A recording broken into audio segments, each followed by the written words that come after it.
Hi viewers, welcome to our channel. ప్రస్తుతం మనతో పాటు సీనియర్ జర్నలిస్ట్ భరద్వాజ్ గారు ఉన్నారు. వారితో ఒకసారి మాట్లాడదాం. సార్ నమస్కారం. సార్ నమస్తే. సార్, కర్నూలులో ఈనాడు ఆఫీస్ పైన దాడి జరిగింది సార్. వైసీపీ నేతలే చేశారని చెప్తున్నారు కూడా. మొన్న కూడా మరి జగన్మోహన్ రెడ్డి గారి రాప్తాడు సభలో ఒక ఏబిఎన్ జర్నలిస్ట్ పైన వైసీపీ నేతలంతా కూడా కుమ్మక్కై ఆయన పైన దాడి చేయడం చూసాం. సో ఇప్పుడు ఈ దాడులు వెనుక అసలు రీజన్ ఏంటి? ఎందుకు ఈ విధంగా దాడులు జరుగుతున్నాయి? అటేమో ప్రతిపక్షాల నుంచి చంద్రబాబు గారు, పవన్ కళ్యాణ్ గారు, లోకేష్ గారు తీవ్ర విమర్శలు అయితే చేయడం చూస్తున్నాం. మీరేం చెప్తారు సార్ ఈ దాడుల గురించి? అంటే ఖండించారు చంద్రబాబు గారు, పవన్ కళ్యాణ్ గారు, వీళ్ళందరూ కూడా ఖండించారు. ఈనాడు ఆఫీస్ మీద దాడి జరగటం అనేది ఒక సంఘటన. అంటే రకరకాల సందర్భాల్లో రకరకాల కార్యాలయాల మీద దాడులు జరిగినాయి. ఇది కొత్త ఏం కాదు. గతంలో ఏబిఎన్ ఆంధ్రజ్యోతి కార్యాలయం మీద కూడా దాడులు జరిగినాయి. అంటే వేరే శక్తులు చేసినాయి. ఇప్పుడు వైఎస్ రాజశేఖర రెడ్డి గారి టైంలో కూడా ఏబిఎన్ మీద, అంటే అప్పటికి ఆంధ్రజ్యోతి మీద దాడి జరిగింది అనే వార్త ఆ రోజుల్లో చాలా ప్రముఖంగా నడిచింది. తర్వాత ఒక దశలో మందా కృష్ణమాదిగ కూడా జ్యోతి కార్యాలయం మీదకి వెళ్ళాడు. ఇలా రకరకాల ఆందోళనలు జరిగినప్పుడు ఆ పత్రిక స్టాండ్ని బట్టి, అంటే ఆ పత్రికలు తమకు వ్యతిరేకంగా రాసిన సందర్భాల్లో నిరసన తెలియజేయటం, సాక్షి దగ్గర కూడా నిరసనలు తెలియజేశారు కదా. ఒకసారి ఎప్పుడో పొరపాటున ఒక యేసు ప్రభువు సిగరెట్ తాగుతున్న ఫోటో పబ్లిష్ అయిపోయి సాక్షి కార్యాలయాల మీద దాడులు చేశారు క్రైస్తవ సోదరులు. ఇలా పత్రికా కార్యాలయాల మీద అడపాదడపా దాడులు జరగటం అనేది జరుగుతున్నటువంటి ప్రక్రియ. అయితే పత్రికా కార్యాలయాల మీద దాడులు చేయటము, పత్రికా కార్యాలయాల మీద దాడి చేయటం పత్రికా స్వేచ్ఛకి భంగకరం, ప్రజాస్వామ్యానికి విఘాతం, ఇలా మాట్లాడారు చంద్రబాబు నాయుడు గారు, అలాగే పవన్ కళ్యాణ్ గారు. బాగానే ఉంది, ఓకే, నో ప్రాబ్లం. కాకపోతే ఈ పత్రికలు నిజంగా పత్రికలుగా వ్యవహరిస్తున్నాయి. అది సాక్షితో సహా మాట్లాడుతున్నాను నేను. ఈ రోజున ప్రచారంలో ఉన్నటువంటి పత్రికలు, అది ఈనాడు కావచ్చు, ఆంధ్రజ్యోతి కావచ్చు, సాక్షి కావచ్చు, మరో పేపర్ కావచ్చు, సర్క్యులేషన్లో ఉన్నటువంటి పేపర్లన్నీ నిజంగా పత్రికా విలువలు, ప్రజాస్వామిక విలువలు వీటిని పాటిస్తున్నాయా ఆచరణలు అంటే లేదు అనే విషయం ఎవరూ చెప్పక్కర్లేదు. ప్రతి ఒక్కరికి తెలిసిన విషయమే. ఎవరిని కదిలించినా లేదనే చెప్తారు ఎవరైనా సరే. అంటే ప్రస్తుతం పత్రికా రచనలు చేసేవాళ్ళు కూడా ఈ అభిప్రాయం, అంటే తనకి కలిగిన అభిప్రాయం ఏ పత్రికకి పంపాలి అని ఆలోచించి ఈ పత్రిక అయితే వేసుకుంటుంది. ఎందుకంటే వాళ్ళ ఫార్ములాకి కన్వీనియంట్గా ఉంటుంది. వాళ్ళకి శత్రువుగా ఉన్న వ్యక్తి గురించి నేను రాశాను, దీనికి తప్పనిసరిగా ఆ పత్రికలో చోటు దొరుకుతుంది అనుకుని పంపిస్తున్నారు. ఈ పరిస్థితికి వచ్చేసింది ప్రపంచం. సాక్షి అంటే వైసీపీ పత్రిక, ఈనాడు అంటే వైసీపీ వ్యతిరేక పత్రిక. పూర్తి టీడీపీ పత్రిక అని కూడా చెప్పలేం. వైసీపీ వ్యతిరేక పత్రిక. రామోజీరావు గారికి ఆయనకుండే ఐక్య సంఘటన, ఆయనకుండేటువంటి రాజకీయ వ్యూహాలు ఆయనకున్నాయి, అది వేరు ఆ గొడవ. ఆంధ్రజ్యోతి తెలుగుదేశాన్ని గైడ్ చేస్తున్నటువంటి టార్చ్ బేరర్గా వ్యవహరిస్తున్నాను నేను అనుకుంటూ ఉంటాడు ఆయన. తెలుగుదేశం పార్టీకి క్రాంతదర్శిని నేనే అని ఏబిఎన్ రాధాకృష్ణ గారి అభిప్రాయం, అదే చేస్తూ ఉంటాడు ఆయన. బీజేపీతో పొత్తు పెట్టుకోవాలా వద్దా ఈయన సలహా చెప్తాడు. ఎవరితో కలవాలి చంద్రబాబు, ఎవరితో విడిపోవాలి, ఎవరిని ఎందుకు తిట్టాలి, ఎందుకు పొగడాలి, ఇవన్నీ కూడా వ్యూహరచన చేస్తున్నాననే భ్రమలో ఆయన రాస్తూ ఉంటాడు. ఆయన చెప్పినటువంటి సలహాలు కొన్ని తీసుకోవచ్చు వాళ్ళు. అంటే తన సలహాలు సీరియస్గా పట్టించుకోవట్లేదు అనుకున్నప్పుడు ఆయన పత్రికలో రాయొచ్చు కూడా.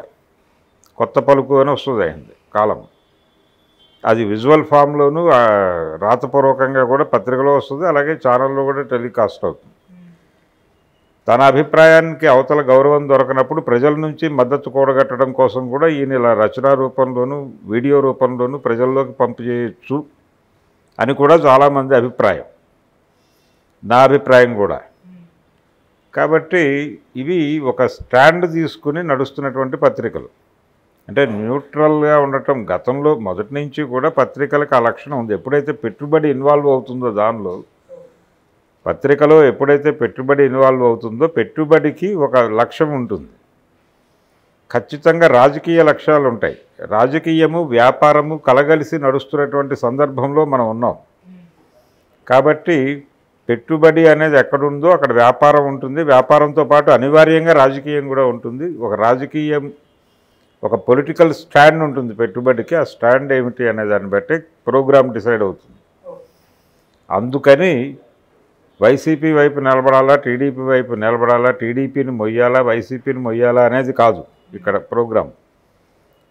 వైసీపీని నడిపించాలా లేకపోతే టీడీపీని నడిపించాలా దాకా వెళ్ళిపోయారు వీళ్ళు. ఇప్పుడు ఆ రోజుల్లో గద్దర్ గారు ఒక పాట రాశాడు. ఎన్టీ రామారావు గారు ముఖ్యమంత్రి అయిన రోజే, 83 జనవరిలో ఆయన ముఖ్యమంత్రి అయిన రోజే, ఎంటోడు ఎంటోడు ఎంటోడు ఎన్నికల్లో గెలిచిండు సంటోడు అని ఒక పాట రాశాడు. అందులో రామారావు రామోజీరావు ఆకులు పోకలు అందించుకున్నారు అని ఒక వాక్యం ఉంటుంది. అంటే తెలుగుదేశం పార్టీని గెలిపించడంలో ఈనాడు పాత్ర చాలా కీలకం అని చెప్పి ప్రపంచం అంతా మాట్లాడుకున్న విషయం అది. అంటే యాంటీ కాంగ్రెస్ వేవ్ని రామారావు గారి, అంటే ఆ వేవ్ని కన్సాలిడేట్ చేసే ప్రయత్నం ఈనాడు చేసింది ఆ రోజున. ఎన్టీ రామారావు గారి సుడిగాలి పర్యటనలకి ప్రజల్లో వస్తున్న స్పందనని అప్పటికే జనంలో ఉన్నటువంటి యాంటీ కాంగ్రెస్ వేవ్తో కనెక్ట్ చేసి ఒక ప్రభంజనం క్రియేట్ చేయడంలో ఈనాడు ఒక రోల్ ప్లే చేసిన మాట వాస్తవం. అక్కడి నుంచి ఆయన రాజగురువుగా మారాడు రామోజీరావు గారు. అంటే తన ఆశీర్వాదం ఉంటే ఎవరైనా ఏదైనా పొందగలరు అనే లెవెల్కి వెళ్ళిపోయాడు ఆయన స్ట్రైచర్ అలా వెళ్ళిపోయింది. రాజగురువు అనే ప్రయోగం చాలా సందర్భాల్లో కాంగ్రెస్ పార్టీ ఆ రోజులో తరచుగా చేస్తూ వచ్చింది ఆయన, అసెంబ్లీలోనూ బయట కూడా. చంద్రబాబు టైంలో మరీ ఎక్కువ పాపులర్ అయిన పదవి అది. ఇప్పుడు ఈనాడు మీద దాడి జరిగిన సంఘటనని ఎలా చూడాలంటే అది తెలుగుదేశం పార్టీ లేకపోతే వైసీపీ వ్యతిరేక కార్యాలయం మీద వైసీపీ వారు దాడి చేసినట్టుగా మాత్రమే చూడాల్సి ఉంటుంది. ఒక పత్రికా కార్యాలయం మీద జరిగిన దాడి, ఇది పత్రికా స్వేచ్ఛకి భంగకరము, పత్రికలు ఫ్రీగా అంటే ఫ్రీ విల్ అనేటువంటిది లేకుండా చేస్తున్నారు, నిరంకుశ పాలన నడుస్తోంది అన్నదాకా తీసుకెళ్ళటానికి స్కోప్ తక్కువ. అది మాట్లాడవచ్చు, ఆ అకౌంట్లో మాట్లాడేస్తున్నారు ఆల్రెడీ. కానీ పత్రికలు నిజంగా ఆ స్వభావంతో ఉన్నాయా, ఈనాడు పత్రిక ఆ స్వభావంతో ఉందా అని ప్రశ్నిస్తే లేదని చాలా స్పష్టంగా ఈ రాష్ట్రంలో, అంటే తెలంగాణలో కావచ్చు, ఆంధ్రప్రదేశ్లో కావచ్చు, 5 ఏళ్ల పిల్లవాడిని అడిగినా ఈనాడు అనగానే అది చెప్పేస్తాడు వారి స్టాండ్ ఏంటి అనేది. ఆంధ్రజ్యోతి స్టాండ్ ఏంటి అనేది చెప్పేస్తారు.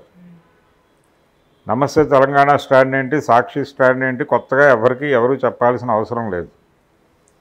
ప్రతి పార్టీకి ఒక పొలిటికల్ బ్యాక్ బోన్ ఉంది.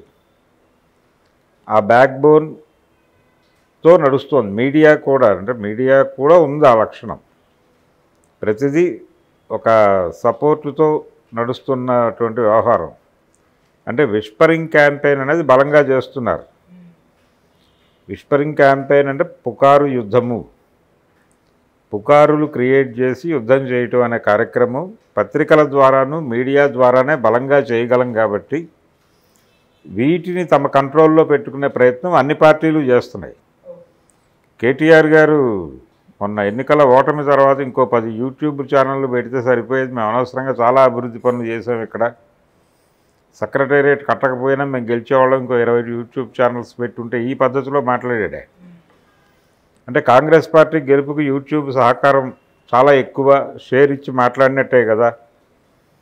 అంటే పుకారు యుద్ధం చేయటానికి ఇవన్నీ అద్భుతంగా ఉపయోగపడతాయనేది ఆయన కాంటెక్స్ట్. అలాంటి పుకారు యుద్ధం మాతో చేశారనేది ఆయన అభిప్రాయం. దాదాపుగా ఈనాడు చేస్తున్న పని కూడా అదే, పుకారు యుద్ధం చేస్తోంది.